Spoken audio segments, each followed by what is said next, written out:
The Berggruen Institute started its work in an apartment above a museum in Berlin, where former heads of state and global thinkers gathered for quiet, searching conversations. But our true origins were in a coffee shop here in Los Angeles, and a meeting between Nicolas Berggruen, an investor with a global outlook, and Nathan Gardels, a journalist with deep ties to California, politics, and media. Our institute's co-founders may have come from different worlds, but they shared a sense that the old systems that govern us weren't holding up, that the institutions built to serve the public were falling behind, that the gap between what was needed and what was possible kept growing. I'm Dawn Nakagawa, president of the Berggruen Institute in Los Angeles, and this is Futurology.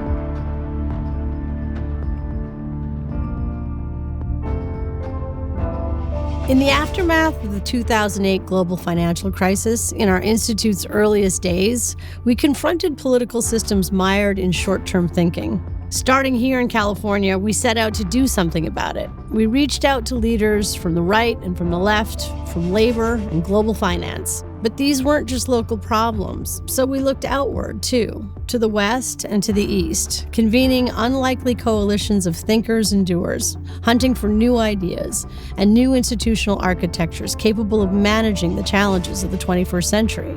Climate shocks, digital disruption, fragile democracies, rising inequality.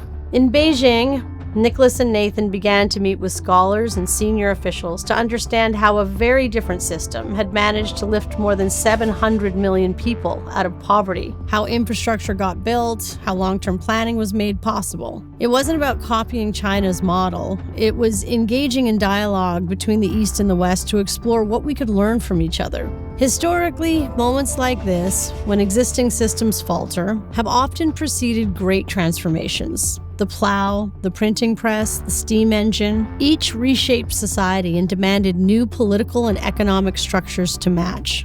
Now we've found ourselves in the midst of another of these inflection points for humanity. Artificial intelligence is rewriting the DNA of our society in ways that have only begun to express themselves. The institutions we've inherited weren't built for a world this fast, this connected. While the Institute is optimistic about where technology can take us, we are also very aware of the dystopias it can construct. Here on Futurology, we're doing the work of naming what's next, of imagining a future we can accomplish together, instead of one that we must all work to prevent. In this episode, Nicolas and Nathan look back on what they saw, what they've built, and how they've stayed focused on designing institutions that meet the pace and complexity of the world we now live in. And now, our own Nicolas Berggruen and Nathan Gardels on Futurology. So, Nicolas, when you and I first met in LA, 2009, 2010, we came from completely different worlds. You're a global investor. I was the editor of Intellectual Quarterly and the global service of the LA Times Syndicate. But I remember our first conversation was something like we could be having today, which is things don't work the way they used to. A world that once worked, the way a world once worked no longer does.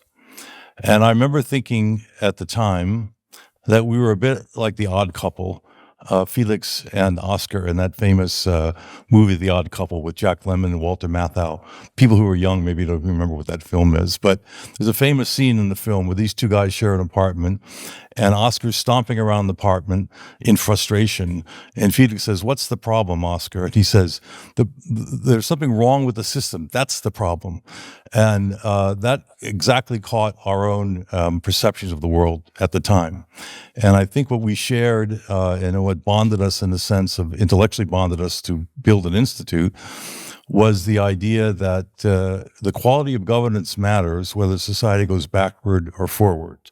I remember one of our early conversations as well, where we had both traveled extensively in Asia and had seen over the years the Singapore rise from an impoverished entrepot to a first world country. China lifted 700 million people out of poverty. And in those same years, California, where we're living, was going backwards. Debt was as high as the Sierra Mountains. There were D-plus schools, more spending on prisons and higher education. infrastructure that China put to shame. We spent 20 years in California not being able to build one single bullet train, and China built 20,000 miles of it in the same period. So I remember our first impetus to build an institute was to think, how can we learn from the governance in those places and adapt it in some way to our democratic and individualist ways?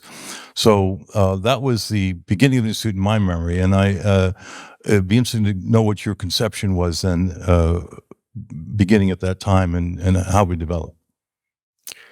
So, as you say, the system is the question or the problem or the opportunity. And I think it was so then, still is now, and will always be as long as we exist, humans. It's a question of how do we organize ourselves, and some of it is systemic. And I think our approach from the beginning at the Institute was to try to do things in a way that was maybe not so conventional, or at least not siloed. And the way we've tried to approach issues, and as you put it, governance really matters, how people live their lives and achieve happy or less happy lives, really depends on how good the system works, how good governance is where they live. So the way we've looked at things from the beginning and still today, we felt that as opposed to doing things just with politicians or just with economists or just with academics or philosophers, we would approach any one of the big issues that we care about or that we think are important by talking to all of these people and engaging with them. And since the Institute is independent, we have the luxury, frankly, of being able to engage across disciplines, across different sources of knowledge, sources of experience. So we've done so. The other is that from the beginning, we felt that the West, or the cultures that you, Nathan, grew up in America, and I grew up in Europe, those cultures were not the only ones and may not be dominant this century.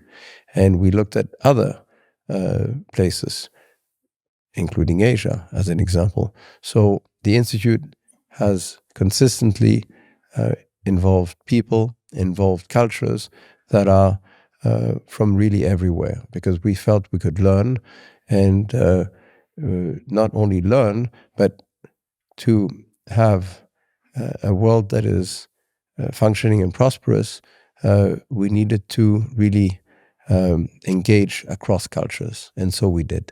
So, Nicolas, then what we did in I think early 2010 or maybe in 2011, as non-academics, neither of us are academics, we started with practice, not with theory.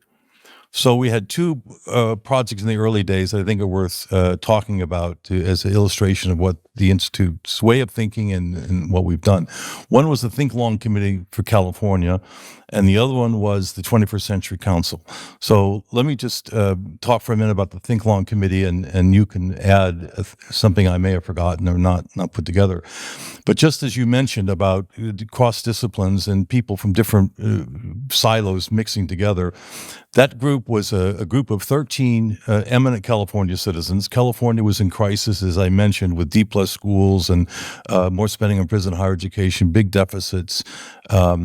We brought together the governor of California at the time, Arnold Schwarzenegger, and there had been a recall election from the Democratic governor before, Gray Davis. The first meeting, we brought them together at the table to shake hands, because the point we wanted to make was one you made, that we look at structural issues. We're not polemical. We're not involved in partisan politics.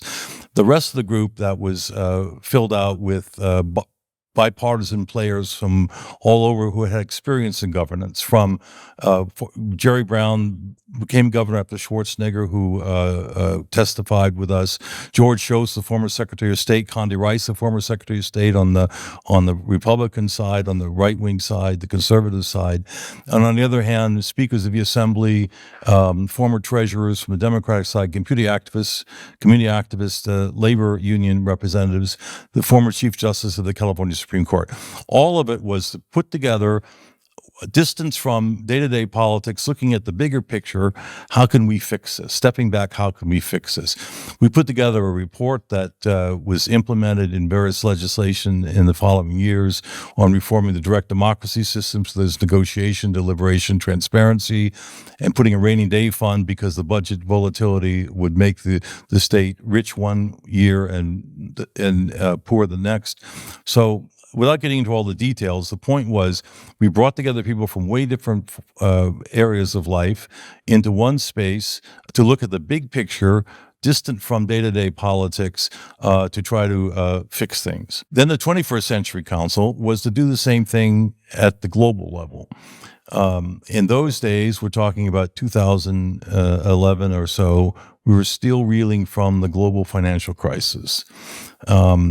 And there was no global civil society body that brought together the advanced and emerging economies.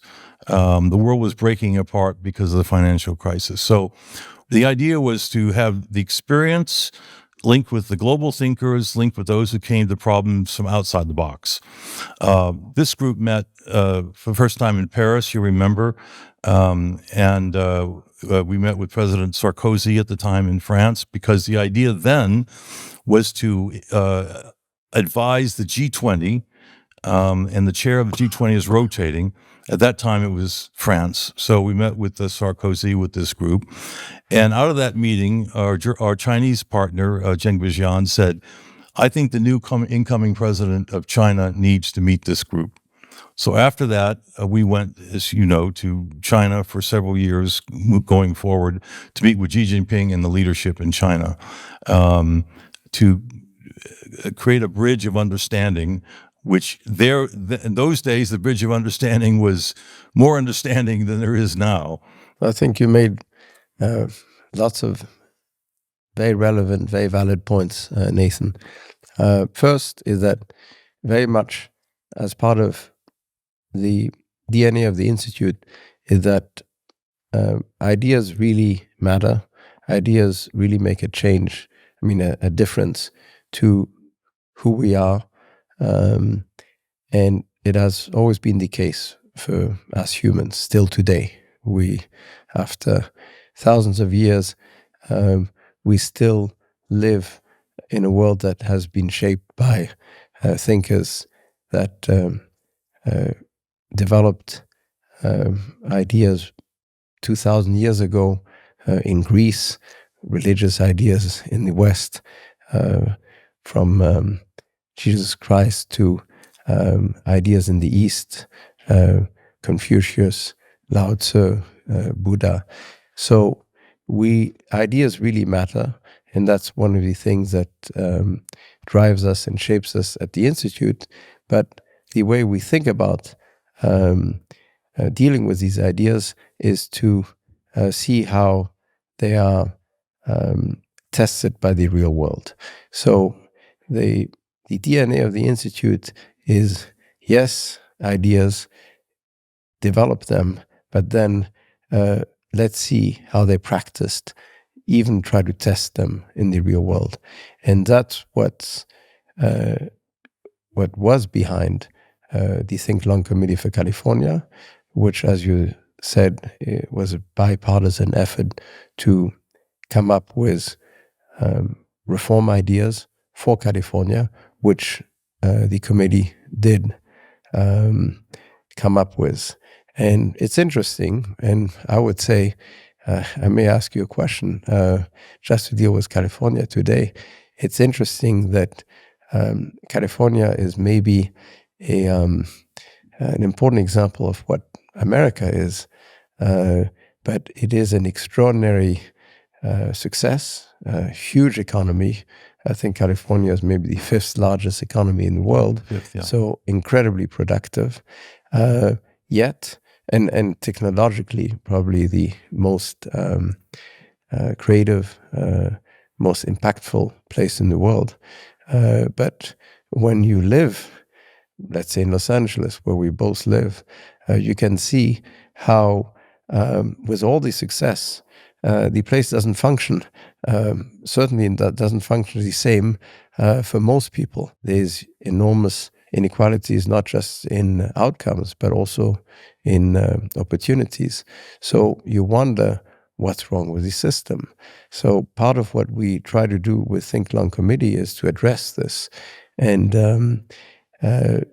we looked at addressing it in a few different ways. How does democracy actually work in a place like California? In California, it's its own microcosm because it has direct referendums, meaning direct democracy. So how does it actually function? And then how does it distribute the spoils, the economic spoils? Does it do it efficiently, in a fair way, or not? And you can see in California, in truth, even with good intentions, it actually doesn't achieve it.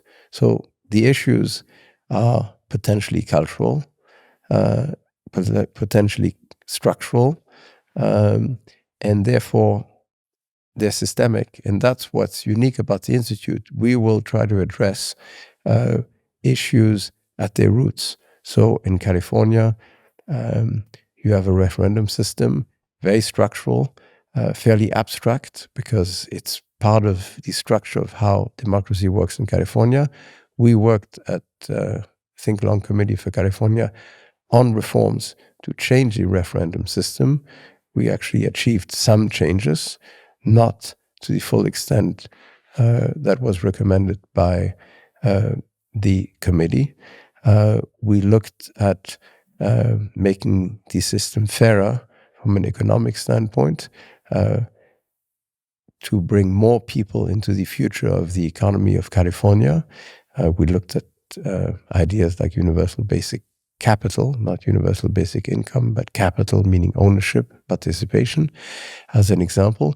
So these are very structural, and these are not the kind of things that most, let's call them think tanks, government organizations, or even universities will address, just because they are so long-term. And we're willing at the Institute, in a world that's focused on the short-term, focused on what can be done tomorrow, we're willing to look at things that, because they're structural, need maybe time, or need, especially in democracies, for different sides to come together in a courageous way to make the changes. Not always easy, but that's where we felt the Institute could bring value, and I think it has.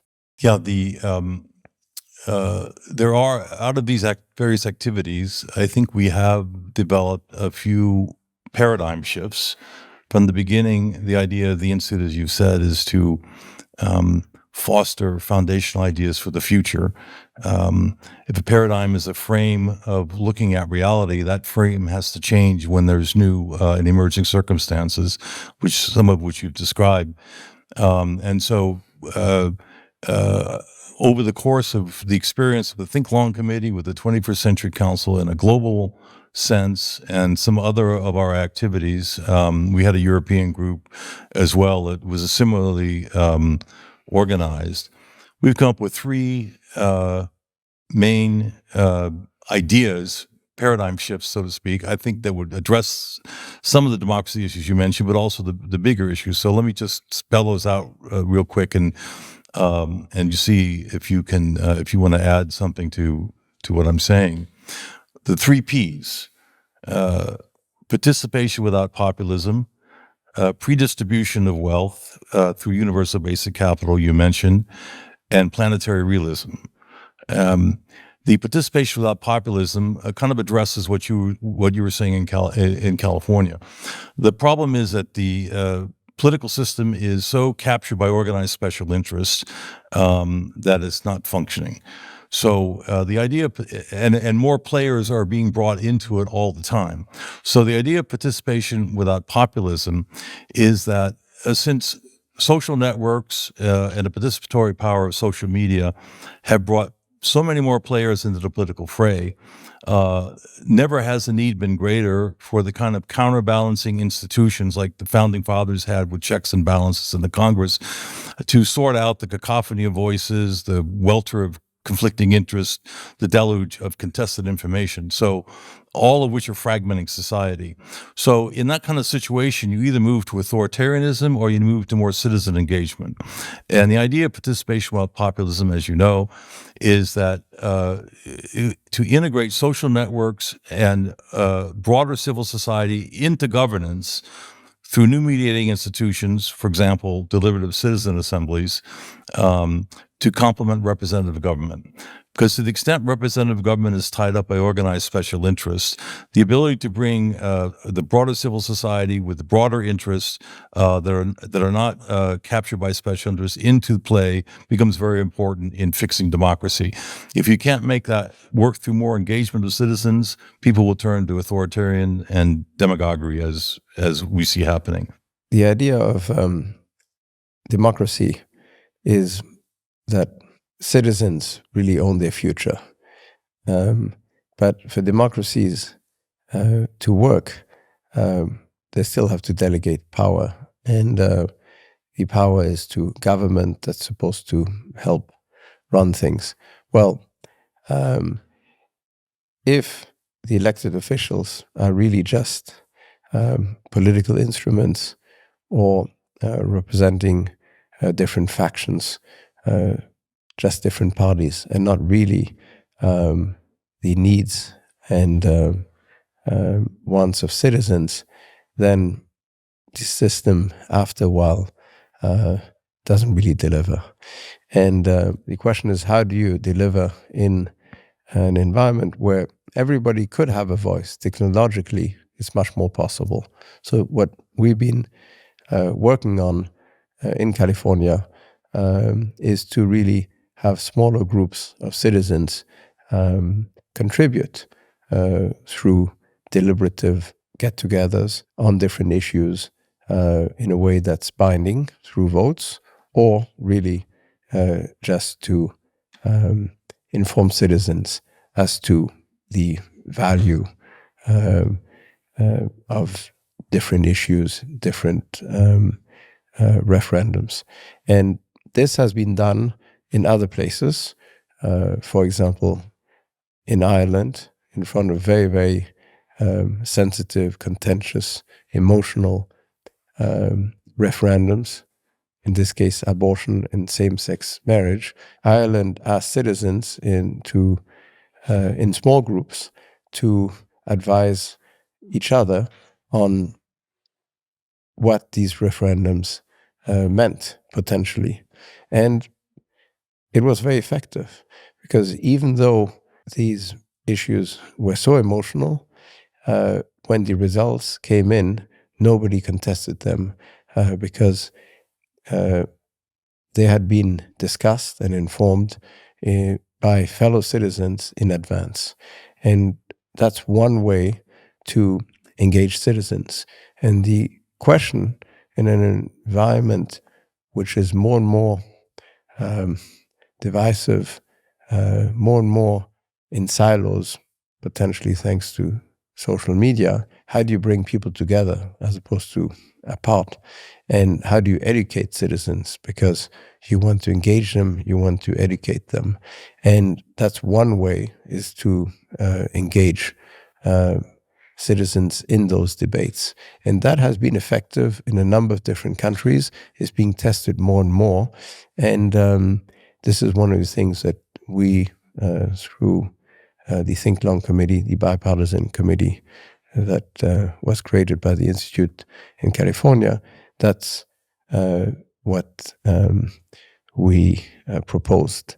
And we think that the tools exist to engage citizens, and for democracies to really work, that's needed?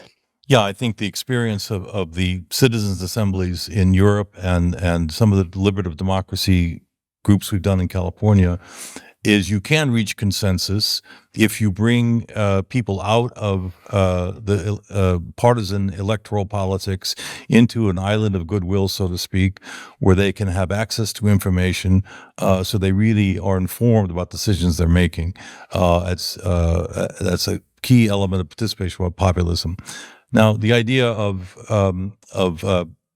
predistribution is, and again, all these fit in our paradigm shift work in the sense of foundational ideas for the future. As things change in the future, we have to think about how we have to reframe the way we think about policy and about how we govern. So, predistribution and universal basic capital. The idea there is that the innovations of digital capitalism are increasingly divorcing employment and income from productivity growth and wealth creation. And that's increasing the gap of inequality between those who own the robots and those who only labor for a living.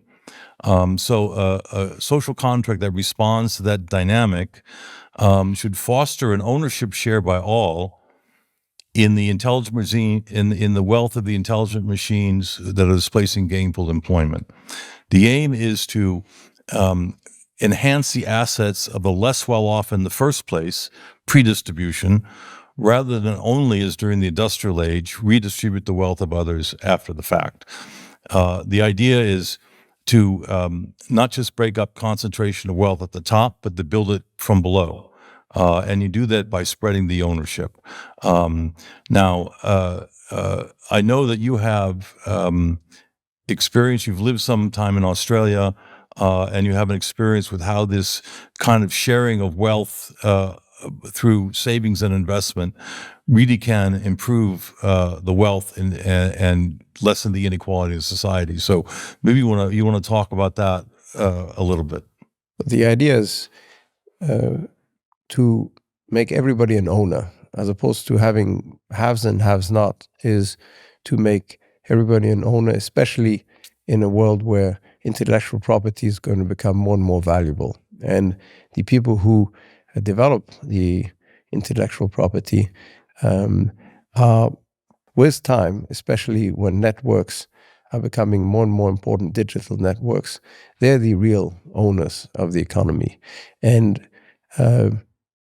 for prosperity to reach everyone, everybody cannot just be sharing in, let's call it, the results through redistribution, meaning taxes and social services, which is complicated, toxic, and inefficient, but much better to bring people in from the beginning as owners. And that has been done in some countries through sovereign wealth funds, for example, Singapore, or in a democratic environment, Australia. Australia has a scheme of savings plans called superannuation, which were started only 20 years ago, but has really made pretty much every Australian family rich. So you don't have poverty across Australia. You actually have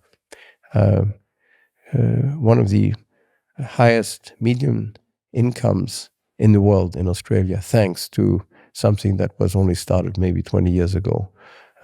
Another thing on the participation, political participation side that we can learn from Australia is that you have mandatory voting, which means that all citizens are involved in the political process. So a country like Australia has been able to bridge two issues. One is to get people involved in the political process. So that's happening across the population. And two, make everybody an owner into the future, so that you really don't have poverty. And this hasn't been done through taxes. It hasn't been done through a redistribution, but really the opposite, predistribution, giving everyone a chance to own a piece of the future. And therefore, you can see that it actually is something that can be done at scale. And even though it can't be done within a couple of years, it can be done over a couple of decades, which is pretty fast. Yeah, I think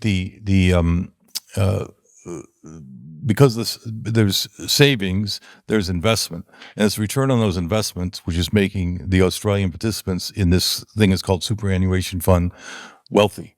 I think the fund was started in 1991 or around there, and now it's worth $4 trillion, and it's 260% of the GDP of Australia.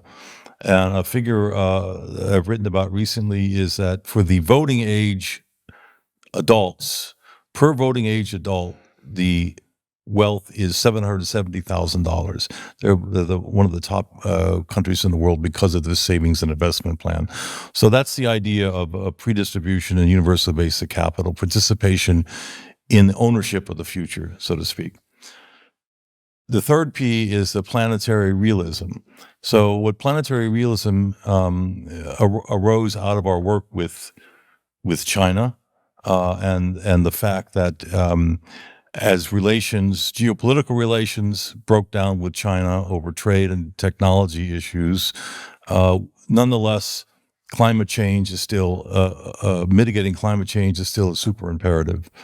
So the old idea of realism was that nation states are the main actors in the global stage, and the idea of realism is that nation states look out of their own interests despite the interest of others. Well, obviously that doesn't work when it comes to climate change because it affects everyone. So planetary realism is realizing that we're in a new era, and the old nation states fighting each other on some issues can't extend to an issue like climate change, because then we'll never be able to stop the planet from roasting. So one idea that comes out of that, for example, is even with China, a partnership of rivals. We have many conflicts with China, but China and the U.S. could decouple from each other and still survive. But the planet's not going to survive the decoupling of climate policies between the two largest carbon emitters. So that's planetary realism. And then there's an additional paradigm shift, I'd say, from globalization to the planetary. We're in a period of deglobalization, but what globalization meant was trade, technology, and markets crossing borders. What the idea of the planetary means is the borders are crossing us, that human civilization is embedded and entangled in the Earth systems. And we have now come to realize that the Earth systems are a self-regulating and self-maintaining system that we've disrupted through technology and industry. But it's only through technology at the same time that we are able to even understand Earth systems through planetary scale computation. If we did not have planetary scale sensors and computation, we wouldn't know that climate change exists. So the technology, in some sense, that got us into the mess is also going to be very important in getting us out. So those are the aspects of planetary realism, and they're being tested today as the world breaks apart with different industrial strategies and lack of cooperation on climate change, and we need a lot of work there. But those are the three P's, the three paradigm shifts, maybe you want to say: participation, populism, predistribution, and planetary realism. Now, out of the last one, for example, going back to China and our exchanges with China, one of the things you realize when you start looking at governance and comparing governing systems is that they have a lot of underlying assumptions that come from their culture. And in the end, it's those conflicts or those correspondences that really matter. So one thing we haven't touched on is the philosophy aspect, so to speak. So as we said, we convene people from different walks of life in different disciplines, different places to address problems. and we want to test ideas in practice. But we also need to think how do we address philosophically all these changes taking place? So, for example, one thing we do in the Beijing Institute in Beijing, you may want to talk about that center, is looking at AI, artificial intelligence, not just from the Western perspective, but what it means in Taoism, Confucianism, and Buddhism, who look at AI very differently, less as a threat and more as another co-creator of existence and reality. So maybe you can talk about the Beijing Center a little bit, because the Beijing Center at Beijing University is focused on these philosophical issues, not on political issues. From the beginning, we've looked at things cross-culturally, and we started engaging with the other side of the world, culturally, politically, on purpose, meaning China. So the Institute started with a center in Los Angeles, in the West, in America, but then established a center in Beijing, on the campus of Peking University in China, on purpose. And we now have a third center in Venice, in Italy, because it's not America and it's not China, a place that's frankly a little bit more neutral. And the idea that the same questions that we have in the West are questions for all of us, no matter where we are around the world, because we're all sharing the same planet. We're all humans. So the questions of technology, the questions of health, the questions of climate are questions that we can debate and deal with in the West. But Chinese, Indians, no matter where you are, also have to deal with them.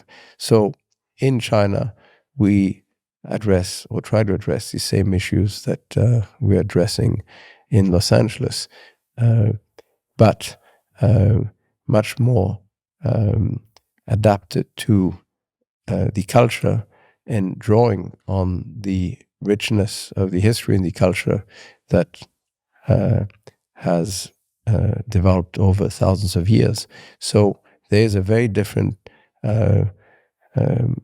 approach to things like technology, to the role of humans, nature, and the things that humans have developed, including technology, than the relationships we have in the West with these. So in China, we have from the beginning and continue to engage with probably the most important thinkers, cultural thinkers, philosophical thinkers, who today still in China have a voice and have relevance and will shape the future of China, because the leadership actually is interested and listens to intellectual thinkers in a place like China. So we have been able to continue to engage on issues that will affect all of us humans, as opposed to the shorter term political issues, which are important, which a center like ours will have, frankly, limited impact on. The other longer term, more philosophical questions are those that we can address and will still have an impact on not only China, but on what's happening at the planetary level. I wanted to add on, in terms of, the paradigm shifts, what's, I think, one of the things that we do at the Institute is sort of look at everything from not only the standpoint of what's there today, but what could be, and to look at really what the shift is. For example, the shift in our worlds has been from, let's say, fairly slow to very fast. So at the Institute, we sort of look at things to see what does it mean over the long term. So we take almost the opposite approach of what the pace of ideas and the pace of the response to the ideas is in media, even in academia, certainly in politics, which is very, very fast and short term. We take the exact opposite view, which is how do we engage on the same issues long term as opposed to short term. So we take the shift and look and sort of and turn it upside down in terms of economics.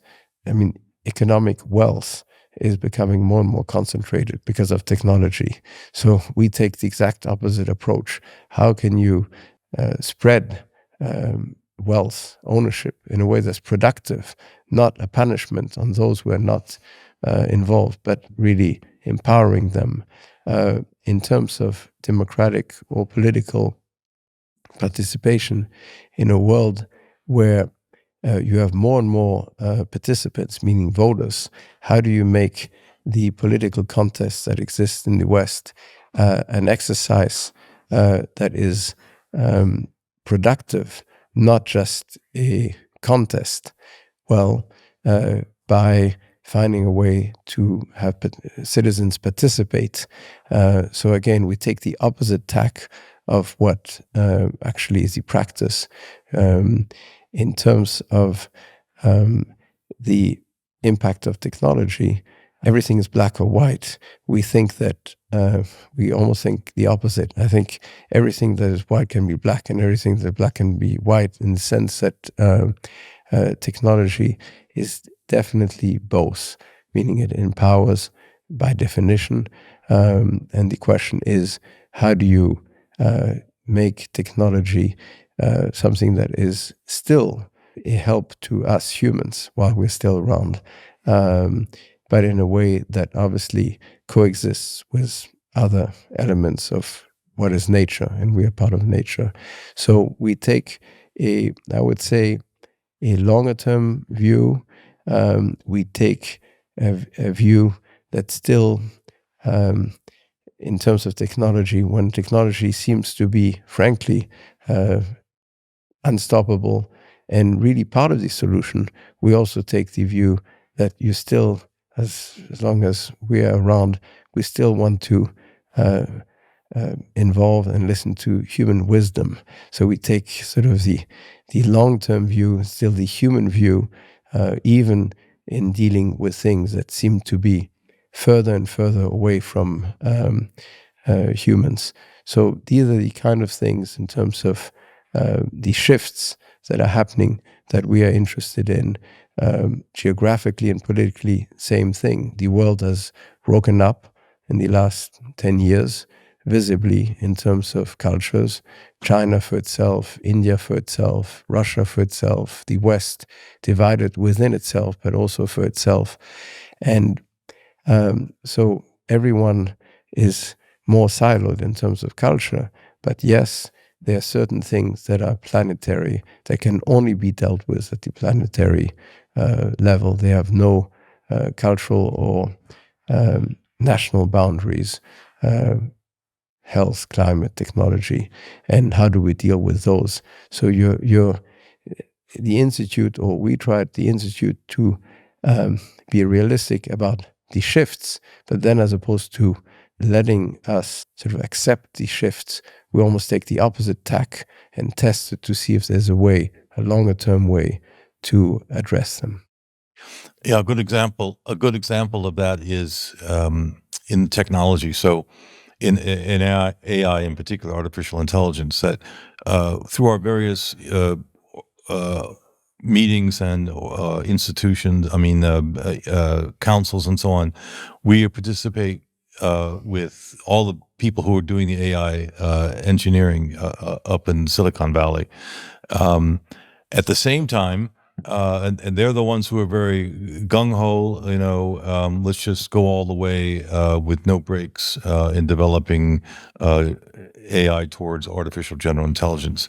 At the same time, we are also in touch in our work with the foundational scientists who are very concerned about the dangers of AI. The AI can grow out of control.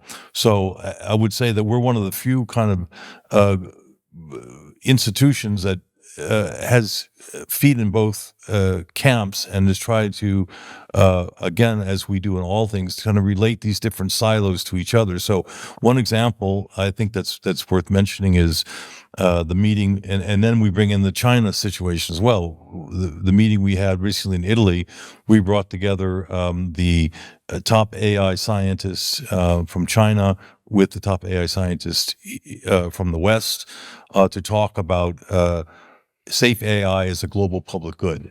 How do you,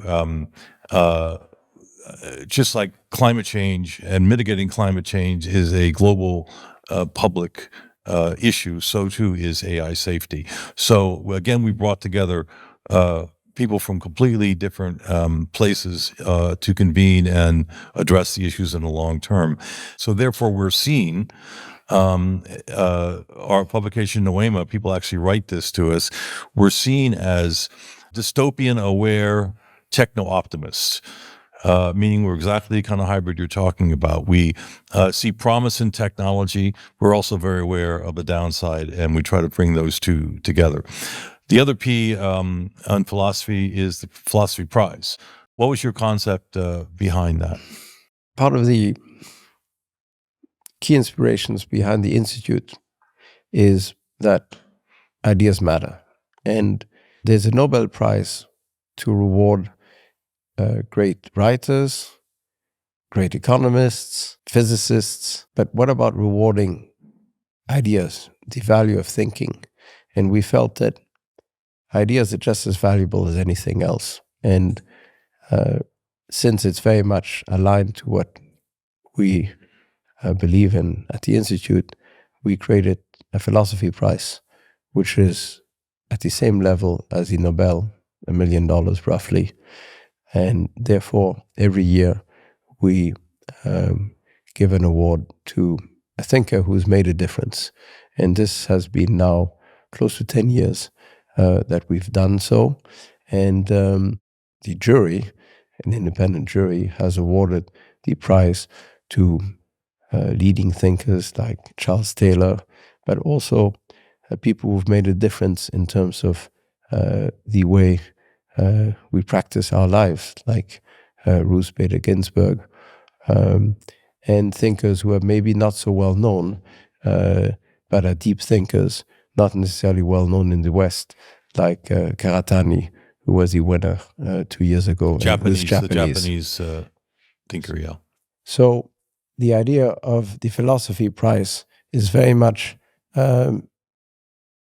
one to underline the value of ideas in a world that's addicted to the newest, the fastest.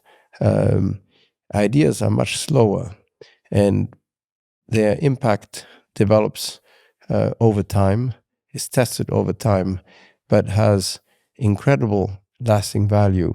As I mentioned before, we still live in a world that has been defined by Socrates, by Jesus, by Karl Marx, by Kant in the West. And in the East, Confucius and Lao Tzu and Buddha are still the dominant influences in terms of how people relate to each other. And there are new influential and great thinkers, but it's more important today to think in a world that's being changed by technologies that are being developed by us, because these technologies are reshaping who we are. The question is, who do we want to be? Between gene editing, between AI, between quantum computing, we can change our own nature. So before we change our own natures, we should think deeply, who do we want to be? And that's a philosophical question. And that's why we engage with thinkers and with philosophers. And that's also one of the reasons why we created a magazine, Noema, which you could think is a crazy idea in an environment where people are fighting with each other over X, Twitter, or other platforms, second by second. Why create a magazine that publishes a couple of significant but longer articles every week? In a way, it's madness, but it very much reflects our thinking that, yes, we have to be a bit deeper, a bit slower, in a way more analog, because we still are in terms of how we address the digital changes. Maybe, Nathan, you can, as a former journalist, you can tell us, or tell me anyway, how we ended up creating Noema, a magazine that now I think reaches a very good audience and publishes extraordinary content. But how did we create something that's really quite old-fashioned in a very modern world? Yeah, well, it's exactly, first of all, it's exactly a reflection of everything we've been talking about at the Institute. It's a place where you can connect the dots and link the correspondence of ideas by bringing different people from different places together with one focus. So, for example, you mentioned that on the technology issue, we were talking about technology before.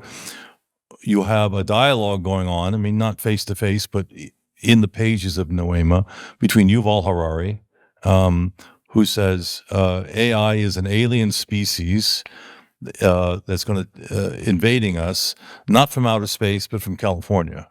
And then, since we're here in California, we have the AI scientists who are creating the aliens talking about is artificial intelligence conscious, and we try to bring all of that together in one place. And the reason that Noema can do that because of the independence of the Berggruen Institute, but we do it because it's not happening elsewhere.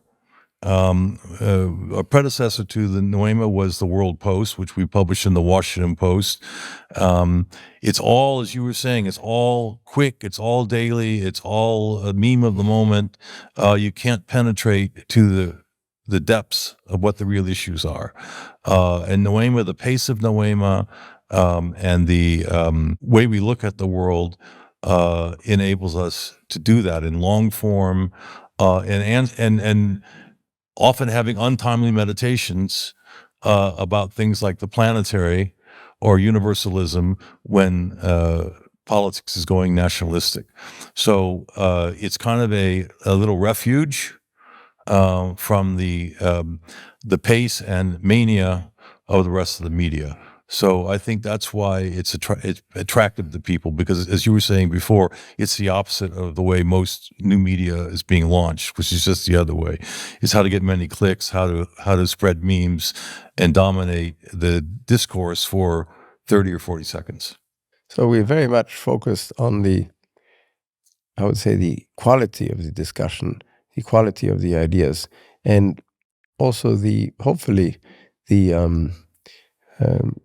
originality of the ideas, and not taking a position up front, ideological or even cultural, but being open to what we can learn from the ideas, from mixing the cultures and the fields, the disciplines, from different people who have a different angle. Meaning, a physicist may have something impactful to say about consciousness, even though he's not or she's not a neuroscientist. A neuroscientist may have a point of view that could have an impact on something far afield from what they do. Same with a philosopher who may have an indirect impact on something that is, let's say, in the economy. And we do this from a Western standpoint, but also from a non-Western standpoint. And I think that's part of the value of the Institute. And in this podcast series, we're going to be rolling out all those people exactly to talk about the paradigm shifts and the different ways of framing reality and how we can operate effectively in it. You know, on a personal level, my personal life is pretty much tied up with my intellectual life. And when we met, I was like you, and I think this is probably the connection. I was kind of fed up with the paucity of new thinking about what was going on in the world. That as editor of the global service of the LA Times Syndicate, I couldn't really explore because newspapers, as we've just been discussing, were already declining at the time. They were no longer platforms for really dealing with the big issues, and I was just losing interest in journalism and in ideas. And at the same time, having had been involved in California politics for, knowing Governor Jerry Brown was a friend of mine. We traveled around the world in China, Russia, other places. I was kind of involved in California. California was a real mess. I felt as a patriot, it was important to help try to fix things. And I was also frustrated with already then, we're talking about 2010 or so, the growing partisanship, where it's just not in my nature, as you were saying, to make things black and white. It's in my nature to try to find where the consensus, where's the common ground, where the correspondence. So all of these things were kind of going on in my professional life and in my mind. And then you came along with basically the same mentality. And so I think that was really a meeting of fate in that sense. And in terms of paradigm shift, a paradigm shift, and I guess all of this involved like what's next, even if we analyze the problem right, then what? So a paradigm shift is a framing of reality that helps make sense of the world and allows you to effectively operate in that world. A paradigm shift is when reality changes, it needs to be reframed. So the world does make sense and you can operate effectively in that world. And precisely to go back to your comments on the long term, you've got to look at both history and you have to look forward at the same time in order to really foster a paradigm shift. Because as the physicist Ilya Prigogine once said, and I think it's true, is that the future is not so much determined by the past as our image of the future determines what we're doing now. And I think that's why the paradigm shift thing is so important. So, Nicolas, one thing I noticed when we met, and I knew it would be a good marriage in that sense, is that we both spent I spent 25 years interviewing big names for big papers, Yasser Arafat, Shimon Peres, Gorbachev, Mandela, that kind of thing. You never spend a day without having lunch or coffee or something with somebody new. So you had this incredible network, and I had this network, and the thought of putting them together, the potential was easy to see. But what made you in those days then, you built this network, even though a lot of business people, but you always have some ideas. What made you jump, so to speak, from business as your main preoccupation to ideas? So in my case, it was just almost like coming home in the sense that I grew up in Paris and I was interested as a teenager in the world of ideas. I was interested in philosophy and in politics, and I would read a lot way over my head. And but I was fascinated by what I could learn from authors like Sartre or Camus at the time. And as opposed to following the path of thinking or writing, I thought that I should learn something about the real world. And I took a long detour in business. And frankly, all I did was go back to my original passion, which was thinking, speculating about who we are, who we might be, who we could be. The long detour in business did have one advantage. I learned a lot and traveled a lot. So I saw different cultures, different ways, and I saw also practices. I saw the difference between an idea and a practice. And in our work at the Institute, we see it all the time because we can see how ideas are implemented or not, tested or not. But we value both sides. We value the ideas and we value their practice. And in my life, I was able to sort of experience both. The reason why I jumped into the world of ideas and into the Institute was that it could marry the development and the search for new ideas, better ideas, with, again, seeing what reality would, do, or how reality would treat these ideas. Frankly, it's also sort of a selfish endeavor because, as you mentioned, it allows me, but allows us collectively to interact with incredibly creative, thoughtful, in some cases courageous people of all kinds.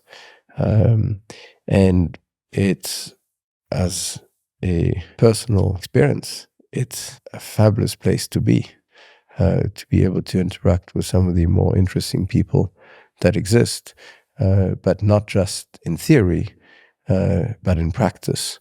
And through Noema, or through what the podcast series is going to be, also be able to share their ideas with the world and have their ideas being confronted by the world.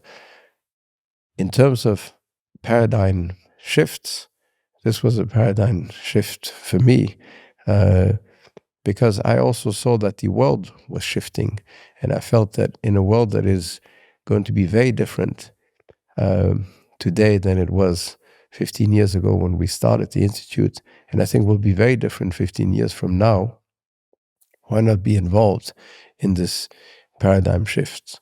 And the paradigm shifts, I think, were evident then, but they're the same still today, which is we are moving from analog to digital, but both remain very valid. How do we negotiate that shift? How do we, as analog creatures who are much slower than the digital agents that we've enabled, how do we sort of live in both worlds? How do we have those two coexist? That's one. How do we, in an environment like this, 8 billion humans, how do they share resources, information, futures, whatever we have on this earth?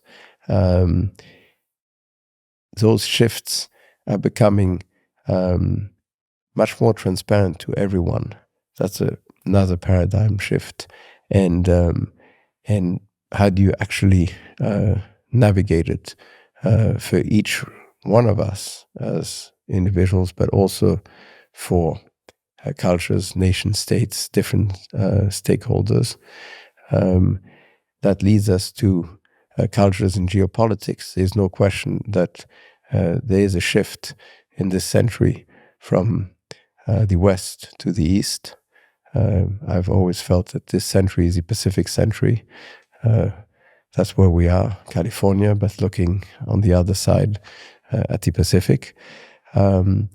So the paradigm shifts are enormous, and being able to be part of that journey at the Institute and enabling others to help us navigate by engaging them in the Institute, in the work of the Institute, in publishing their voice at Noema or through this podcast series, is a way to engage.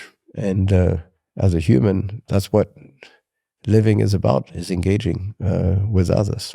We both thought it would be fun, and it has been. Yeah, it needs to be fun.